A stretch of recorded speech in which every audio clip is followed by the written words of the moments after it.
Hello, scholars. I'm Chauncey Joyce, and today I'm here with Brock Johnston.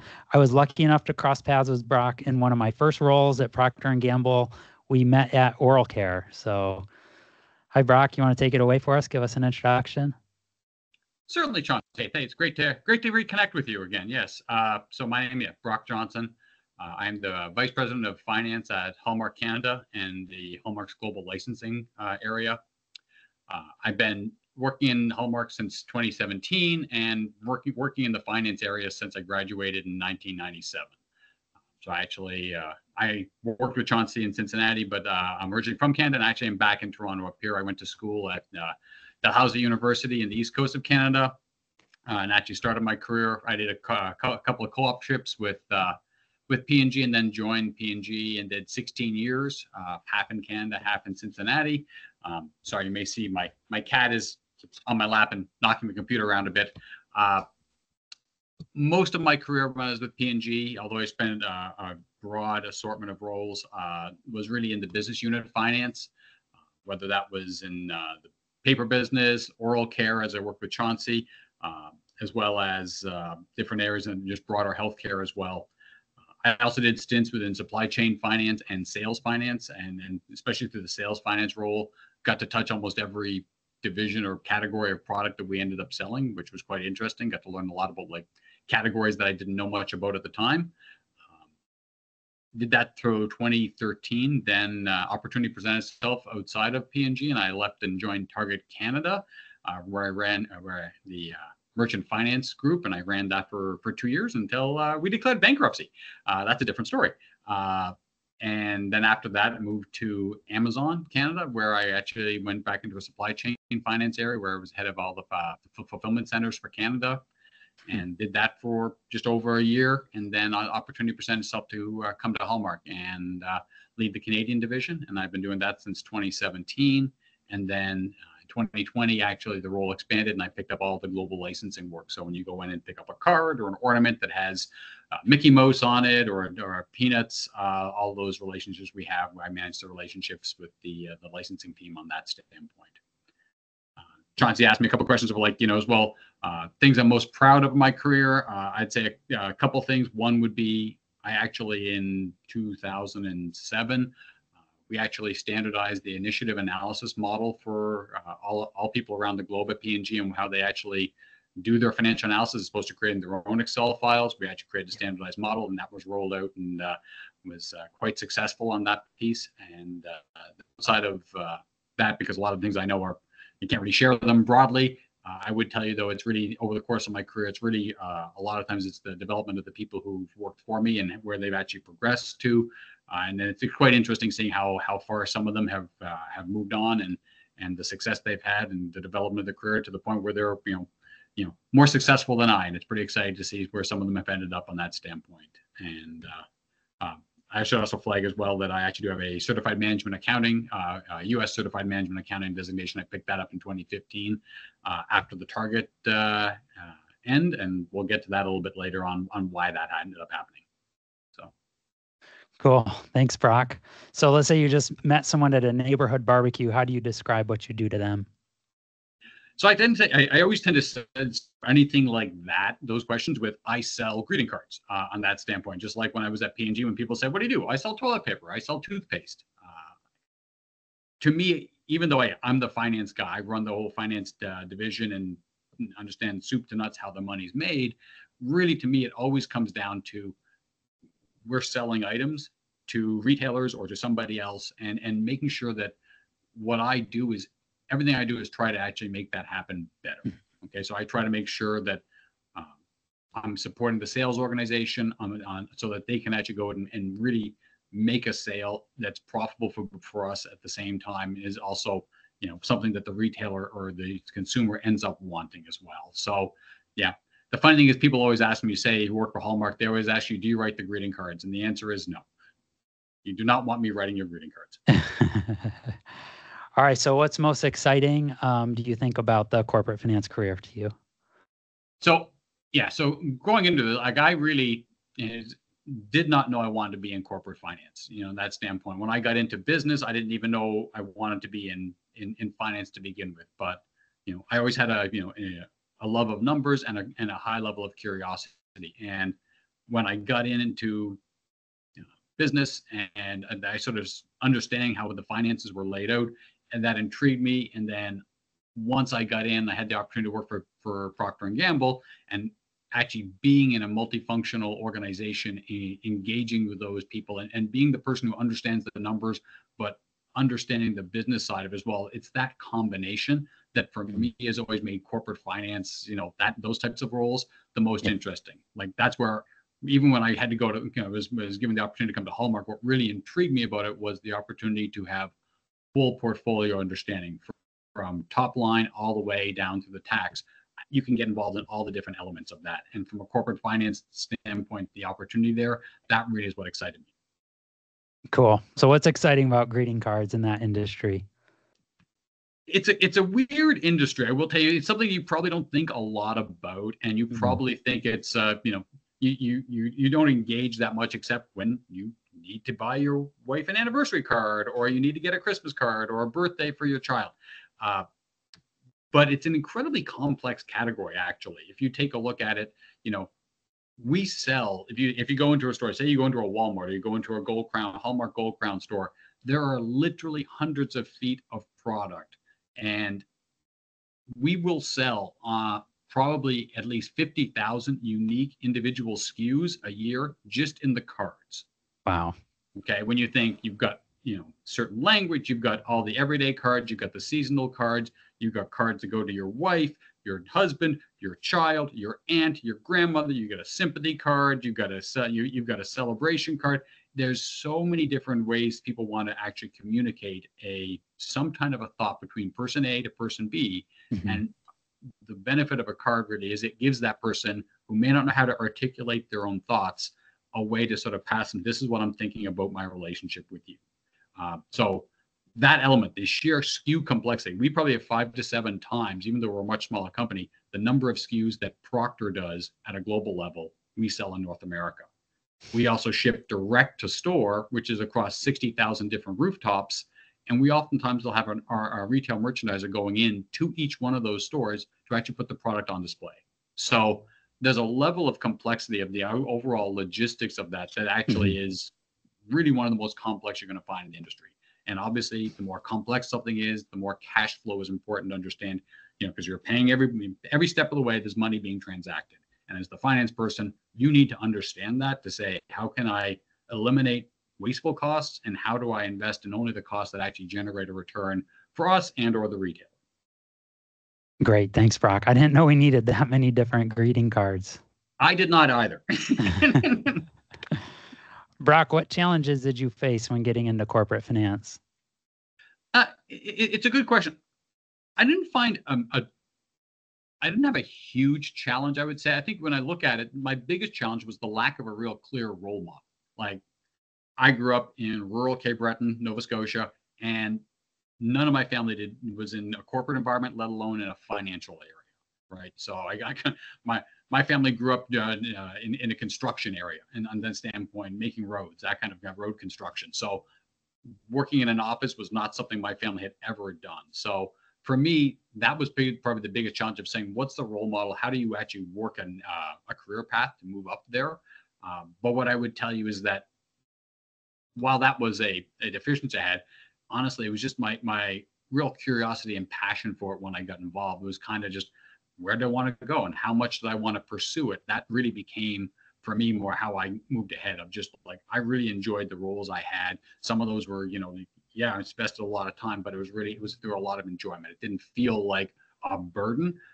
Did I make missteps along the way? Absolutely, on that standpoint. But you'll learn from your mistakes probably more than you'll learn from your successes. And as long as you keep progressing and get good counsel from, the people around you, either maybe it's your manager or somebody that you work with, could also be your you can see the career path of other people around you and how they're doing things.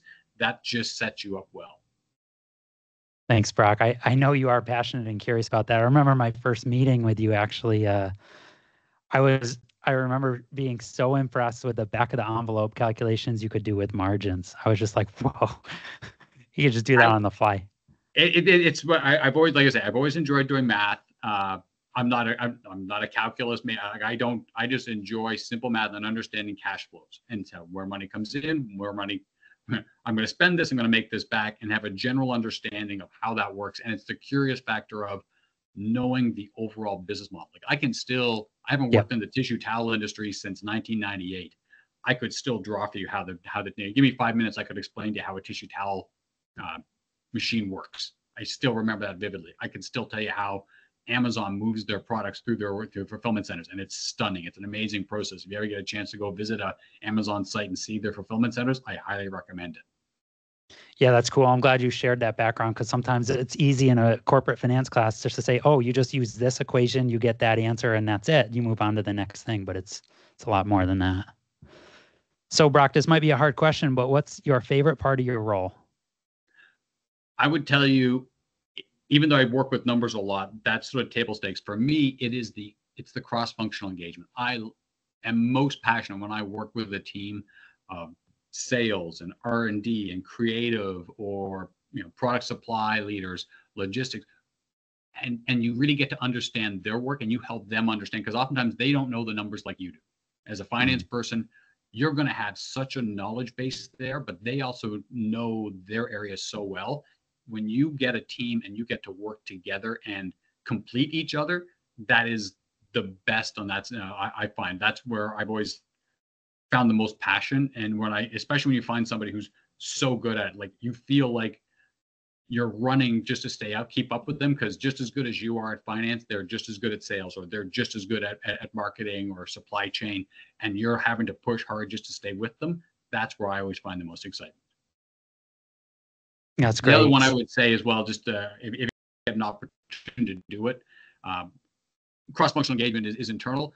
I love the interactions of negotiation. So I've been blessed in my career to get to work with and do a lot of contract negotiations, from my pharmaceutical days to now I deal with licensors, or I deal with retailers and negotiate contracts. That back and forth with a third party where you don't know what they're really looking for. You just have, it's almost like a game of poker. Okay, but it's a game of poker where you're not trying to just defeat the other guy. You're trying to find a solution that allows you to have a business relationship with that party for years to come. And there are certain things of understanding what you need and what you're willing to give on, and what the other people on your side are willing to do. That back and forth, that negotiation piece is really what's, they can be very high stakes and high stress, but at the end, they're some of the most proud moments of your career. Where you're like, yeah, we negotiated that deal. Yeah.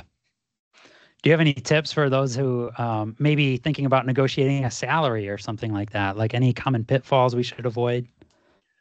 Salary negotiations are always fun, and as Chauncey and I know, in certain companies, it's really hard to negotiate a salary. They just don't really do it. It's like, these are the numbers, and nobody gets to do anything else. I would always tell you, just like any negotiation, you need to have a walk away. You need to know your worth, okay, and you need to plan for.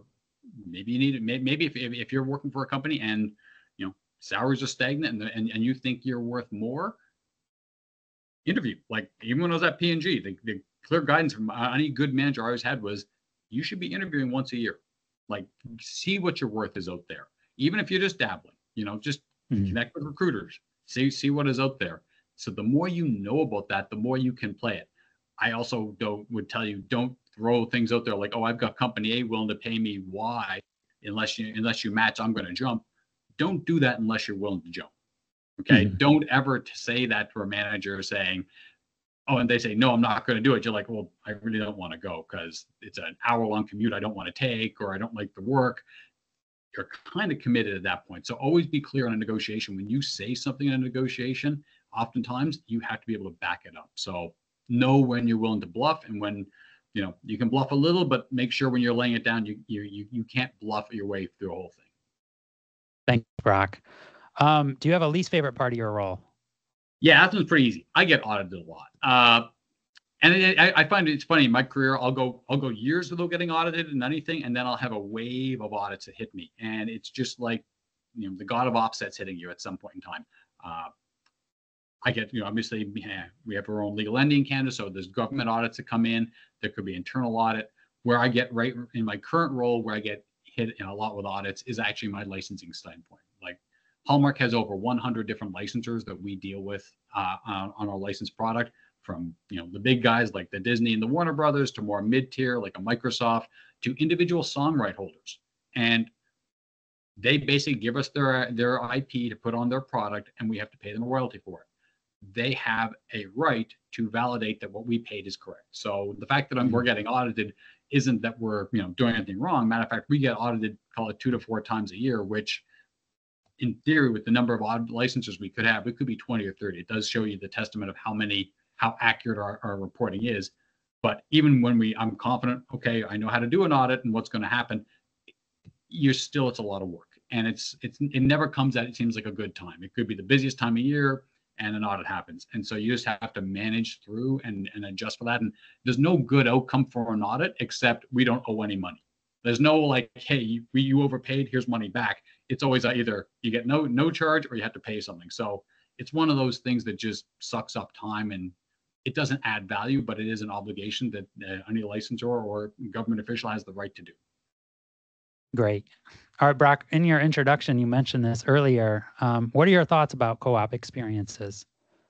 I personally, from a business standpoint, highly encourage it. So my undergraduate was in a place that required a co-op. I've told people as well, I think a co-op is a great opportunity for 2 reasons. One, you get real life experience. I found by year 3 and year 4, when I've done some co-ops, you really had a good understanding of what the marketplace. So sometimes you may get a professor, unlike Chauncey, who's never been out in the real world and done things. They've always been a professor, and they may not understand how things actually do work. And so I remember having to say, actually, that's not how we would have done it in my career, how we did it at work. So that gives you a little bit of insight. Make sure schooling, I think, a little bit more robust. It also gives you a real good test of, do you like either an industry or a company before you commit to the bottom line on a permanent basis. So, I was very fortunate. I got to go work for P&G twice before I started full time. Found out the work and the company was something that really resonated with me. So it gave me also that in. Quite frankly, I probably, if I didn't have the co-op, would not have been hired. Just they didn't how they came to Dalhousie was kind of a weird situation. They needed a co-op in a weird time of year, right? It was September through December. There was only a few schools at the time who did it. And so I got in that way. Quite frankly, they probably wouldn't have interviewed me they didn't regularly go to Dalhousie University for full-time for just regular work. So that set me off on a career path that I probably accelerated me more than what I would have got if I didn't get a co-op. Okay. So Brock, do you recommend any professional designations for students in corporate finance? Yeah, so I would say, okay, this is obviously a US group, but I'd say if you were in Canada, 100%. In the 10 years after I graduated, it wasn't required unless you really wanted to become an accountant. But in the 10 years from 97 to 2007, it massively swung. It became a situation in Canada where basically, if you don't have a designation, you don't get interviewed. And I found that out after my days at Target ended. And so I actually went back and got the U.S. Certified Management Accounting designation in 2015. It was good degdesignation. It also, it was much more similar to the work I did and the passion I had of that type of corporate finance work versus a pure CPA kind of designation. Because I'm looking more for that, and that's on the management side of things. And it's also a little bit quicker to get, which was useful when you're unemployed and you're trying to get a job. I can do it in a few months. But anyways, I would still say in the US, it probably makes sense for, I'd say, 2 big reasons. One, it's another arrow in your quiver. If you're trying to to differentiate yourself in person A and person B, and one person has a designation and one does not, in a tie, they're probably going to take the person with the designation. It gives them a little more opportunity and belief that they've demonstrated their skill set. Secondly, I would tell you as well, even though when I did my designation, it was like 20 years after I started work, and some of it felt like repeat for me. Mm-hmm. There was definitely areas of it that I was like, oh yeah, I kind of remember this, but I haven't really done this much. And so I definitely learned more by taking that even later on in my career, and it reinforced things that really, for me, stand like a corporate accounting standpoint that I hadn't gotten involved with. I still suck at defined benefit accounting. That still is a nightmare for me from the standpoint of retirement funding. But you learn more about that by getting this designation as well. Yeah, defined benefits are becoming rarer and rarer to deal with anyway, Yes, that is true. at least in the US. Okay, Brock, more and more of my students are having a focus on their mental health and trying to prioritize that. Is there anything you do that helps you with your mental health? I do two things. One, I've always, basically since I was a teenager, I always exercised. And so I still prioritize that. I get up early every day and I really prioritize that time to make sure I can go and get my workout in, just to keep me, especially since, let's be clear, if you're working finance, a lot of times you're going to be more of a desk jockey on that standpoint. So making sure I get some exercise in and keep myself in, good shape is very important. Also, there's sleep benefits to working out. So I highly encourage you to find something you like to do from a physical activity standpoint. If you're going to be an office employee, to make sure you keep your physical health in good shape. The second thing, and this was one, it was a training we took. I don't know, Chauncey, you took when you were at P&G, but there was a leader at P&G, and he was very clear. He said, pick 5 roles that you will have and prioritize them. Okay, could be as a spouse, as a parent, a sibling, a teammate, a musician, things you like and define yourself by. But pick 5 and prioritize those, and just accept you can't be everything to everybody. And if you can prioritize those 5, you will have much better comfort level at the end of the day that you're living a good life.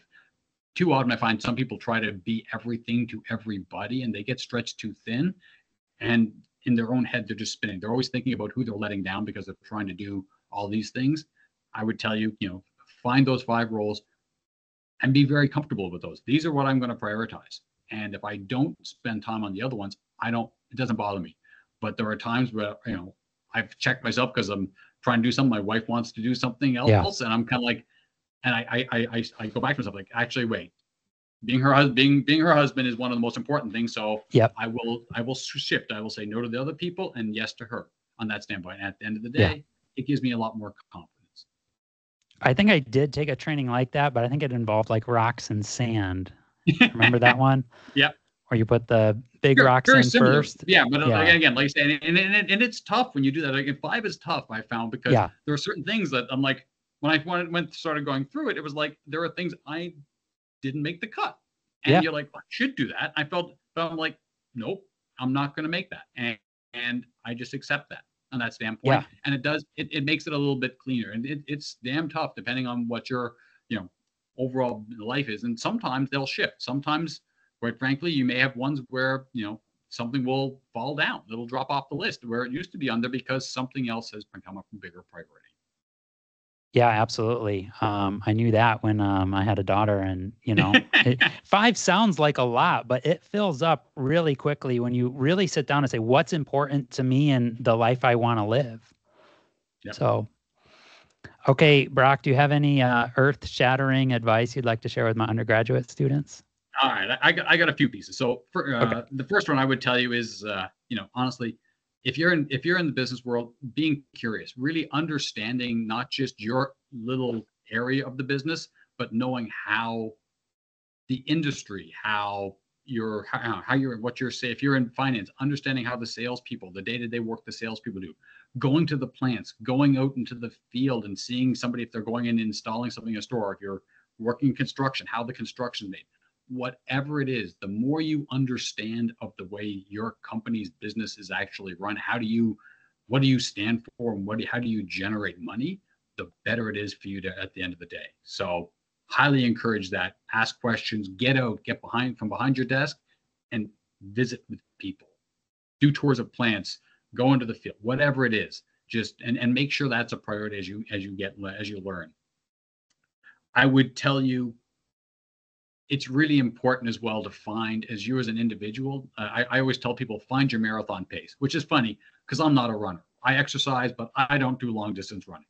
But it's a good analogy because you're embarking on a career that's probably 30 to 40 years of your life. And there's going to be a lot of hills in the way and there's some downhills, but you've got to find a pace that you can run for decades, okay? And there's going to be some times where you're going to run a little bit faster and a little bit slower, but you can't burn yourself out. You control that. And if you're at an organization that's pushing you too hard and you can't it's more than you want. For your own mental health, you should find another solution. Conversely, if you're just putting along and not doing a lot, quite frankly, you're probably going to find yourself 20 years down the road still in the same position. And if that's not what you're looking for, at some point you got to do it. You got to push. You got to find out what's a good rate that you can work. Don't worry about the person beside you or the whatever. Make sure you figure out what's something that you can commit to on a long-term basis. But it is a race. At the end of the day, it's one of those weird things where, at the end, as when it comes from an analyst to a manager to a director or whatever, there's always an internal competition on that. So you do need to make sure you're pushing yourself if that's what you want. Some people are out there and they're like that.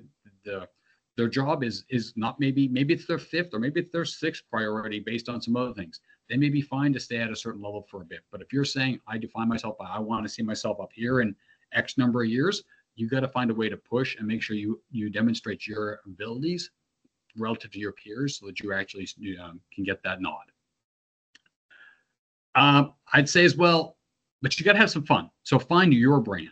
Okay, so who are you? On that standpoint, if you're in finance, your math is going to have to be good. People have to trust your numbers. Okay, that's just table stakes. Nobody, though, at the end of the day gets promoted to a vice president because their math was perfect.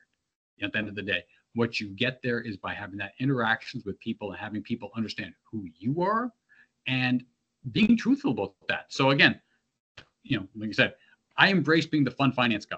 Okay, so I try not to be the boring guy. I try to crack jokes.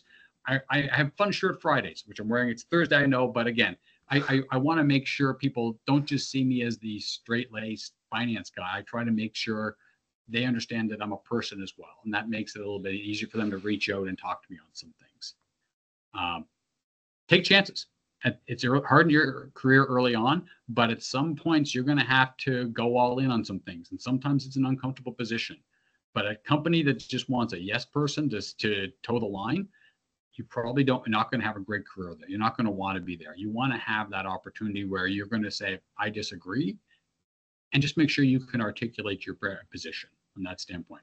I've gone, I've taken varying positions back, through my careers at P&G, Amazon, Target, Hallmark, where I disagreed with the position and I made sure I communicated it. It's not against the person indirectly, but it's just a different thought process, and I want to make sure my points are articulated. Finally, I would say as well, and this is one thing that's as I've gone along my career, it's come more. I've realized learn to write a good recommendation. There is a tendency nowadays, more so I find, to rely on a PowerPoint presentation, but when it comes to it, a well-articulated note or written email or a Word document are explaining your recommendation, your reasons, the backup for it. It's so impactful. It stands the test of time. Versus the PowerPoint deck, oftentimes it's a few bullet points and you talk it, but after the meeting ends, all people have is the PowerPoint. So a Word document or an email will stand on its own much more so because you realize it's got to stand on its own. It's a mindset. And the more you write, the better your thought process becomes. The more it trains you to think of the downside risks. What are the other alternatives? Why did I choose this one over that one? And it really is companies that I find rely on a word-based this recommendation make better and faster decisions, oddly enough, than people rely on PowerPoint. Yeah, and writing that short and succinctly, like one page, is actually a lot harder than I thought, because I remember you telling me this, and I was like, oh, one page is no problem. It took a really long time to distill my thoughts to someone who doesn't know as much about the content or the financials that I do. Yep. So that does take a lot of practice. And that's great. Thanks, Brock. So before we close out, is there anything else you want to add? Anything you feel like we didn't cover? Not a huge amount. Like I said, I've played a couple of times, but I would tell you, if you are going to make a career in finance, get used to, understand the numbers, but understand the business and get comfortable with Excel. I've never worked for one company that didn't rely on Excel. Learn the shortcuts. All right, Chauncey, have a great day. All right, bye.